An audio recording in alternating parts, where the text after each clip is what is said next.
मीरपुर नाम के शहर में तेजस अपनी पत्नी नीरू के साथ रहता था। पति पत्नी दोनों ही नौकरी करते थे।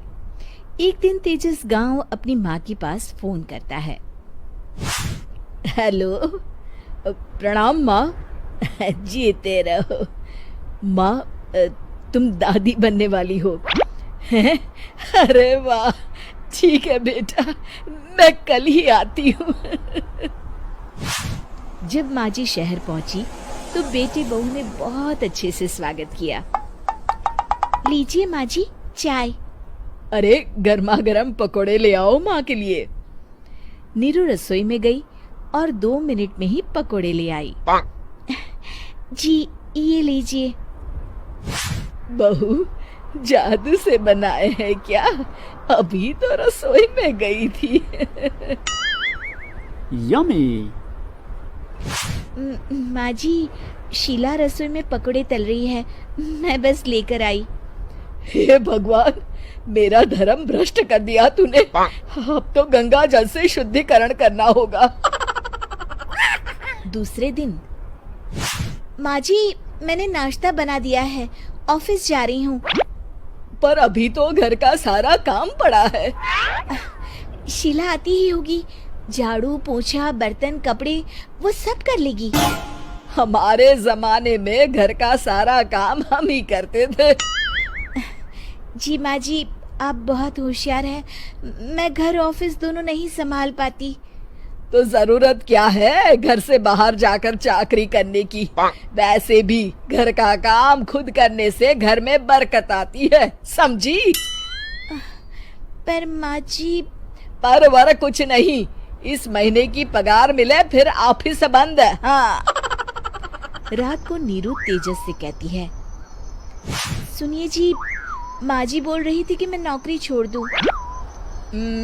वैसे ठीक ही तो है, अभी तुम्हें आराम की जरूरत है। फिर भी आराम कहाँ, शीला को छुड़ाने के लिए बोल रही थी।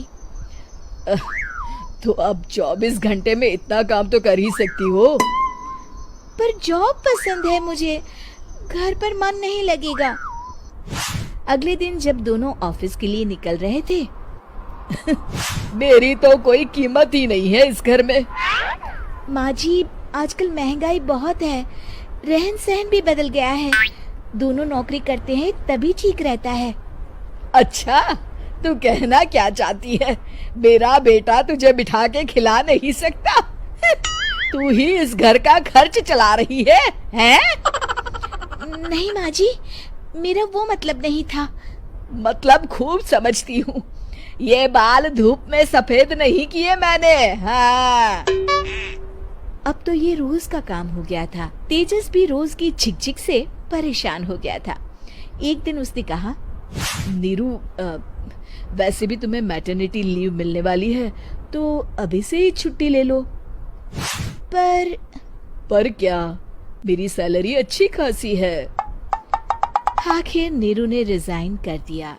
जब बच्चा हुआ तो घर में सब बहुत खुश हुए।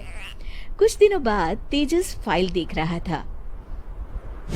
क्या हुआ तेजस, कुछ परेशान लग रहे हो? हाँ, वो हमारी जितनी सेविंग्स थी वो तो हॉस्पिटल में और छठी के फंक्शन में खत्म हो गई है नीरू। और अभी वैसे मंदी चल रही है तो मैं बोल रही थी कल मुन्ना को हेपेटाइटिस का टीका लगवाना है। नीरू, क्या पोस्टपोन नहीं कर सकते? नहीं जी, बिल्कुल नहीं। अब तेजस को समझ में आ रहा था कि उससे गलती हुई है। पैसों की कमी का असर घर के माहौल पर भी पड़ रहा था। अगले दिन, बेटा मेरा चश्मा और ये दवाइयाँ ले आना, पर्चा देते हुए माँ जी ने कहा। जी। तेजस, मुन्ना के लिए दूध का डिब्बा और डायपर भी ले आना, और ये किराने के सामान की लिस्ट है, इसे भी लाना है। तेजस गुस्से में लिस्ट मरोड़कर फेंकता है और चिल्लाता है, पैसे क्या पेड़ पर उगते हैं? ये ले आना, वो ले आना। अरे पर ये जरूरत का सामान ही है। वो गुस्से में बिना कुछ कहे ऑफिस चला गया। अरे लंच तो ले जाइए।